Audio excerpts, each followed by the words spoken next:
Kalau Tuhan memberi perintah, kalau Tuhan memberi kehendak, ada yang sulit. Karena kamu tidak pakai kekuatanmu, tapi kamu pakai kekuatan Tuhan karena Dia terus bekerja. Dia tidak pernah pause. Dia akan memberikan kemampuan untuk kamu sampai menjadi seperti Dia.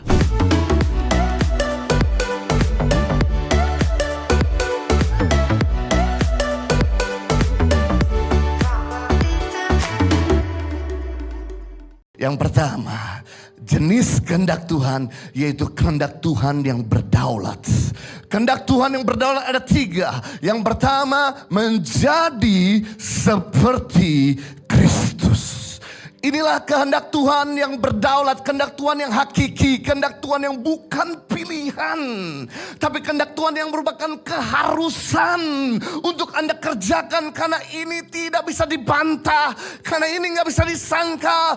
Tujuan awal Tuhan menciptakan kita, yaitu menjadikan saudara dan saya serupa dengan gambarannya. Kejadian 1 ayat 26 kita lihat awal mula Tuhan menciptakan manusia. Awal mula tujuan Tuhan menciptakan kita. Kejadian 1 ayat 26 berfirmanlah Allah, baiklah kita, kata kita itu jamak, yaitu Bapa, Putra, dan Roh Kudus. Saya senang kalau Tuhan bekerja, Dia selalu bekerja bersama-sama. Tuhan tidak pernah bekerja sendirian. Dia selalu berjejaring. Bapa, Allah, Roh Kudus. Baiklah kita menjadikan manusia menurut gambar dan rupa kita.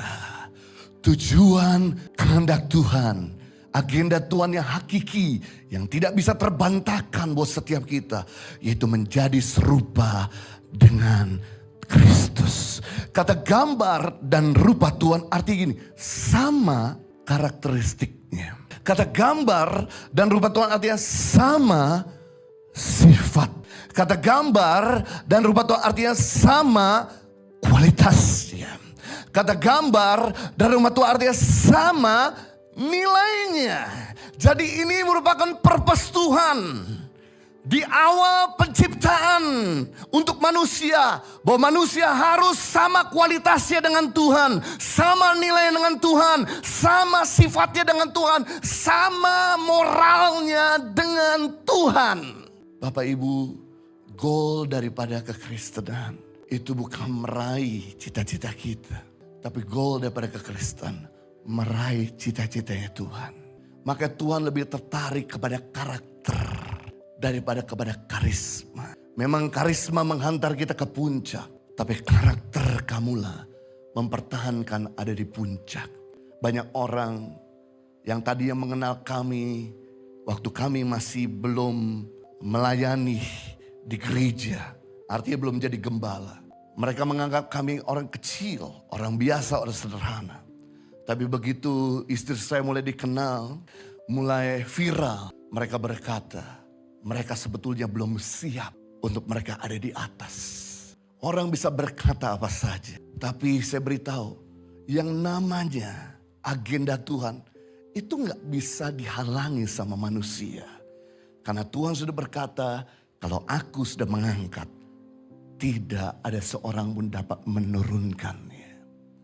Kalau aku sudah buka pintu, tidak ada seorang pun dapat menutupnya. Kalau aku sudah memberi, tidak ada seorang pun dapat mengambilnya. Yang kami lakukan, kami tidak marah.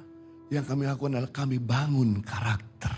Kami bangun value. Kami bangun yang namanya nilai-nilai. Keserupaan seperti Kristus. Kenapa? Karena badai sekencang apapun.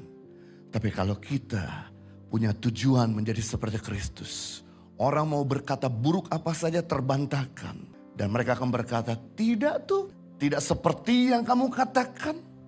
Orangnya tidak boros, tapi orangnya bisa pinter mengelola keuangan.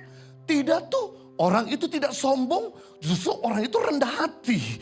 Tidak tuh, orang itu tidak kasar, tapi justru orang itu lemah lembut. Tidak tuh, orang itu pengertian.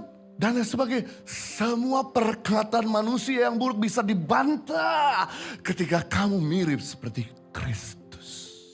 Makanya saya rindu setiap saudara. Saudara boleh mengajar ambisi dan cita-citamu, tapi jangan lupa agenda yang utama, yaitu mari terus bertumbuh menjadi seperti Kristus. Karena firman Tuhan berkata dalam Matius 5:48, Yesus berkata, karena itu haruslah kamu sempurna. Sama seperti Bapamu yang di surga adalah sempurna. Kata sempurna di sini bukan artinya kita nggak pernah bikin dosa, tapi kata sempurna di sini artinya bertumbuh. Kata sempurna di sini artinya kamu mulai move on kepada kedewasaan, menjadi sama seperti Bapa di surga. Jadi goal kita yaitu terus bertumbuh. Walaupun mungkin Anda gagal, ayo bangkit lagi. Walaupun Anda tidak bisa, ayo maju lagi. Ayo kalau walaupun Anda mungkin bikin dosa, ayo bertobat lagi. Yang penting kata Tuhan terus bertumbuh. Ada niat untuk menjadi seperti Kristus. Kalau Tuhan memberi perintah, kalau Tuhan memberi kehendak, dari yang sulit.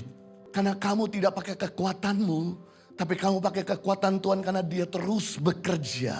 Dia tidak pernah pause. Dia akan memberikan kemampuan untuk kamu sampai menjadi seperti Dia.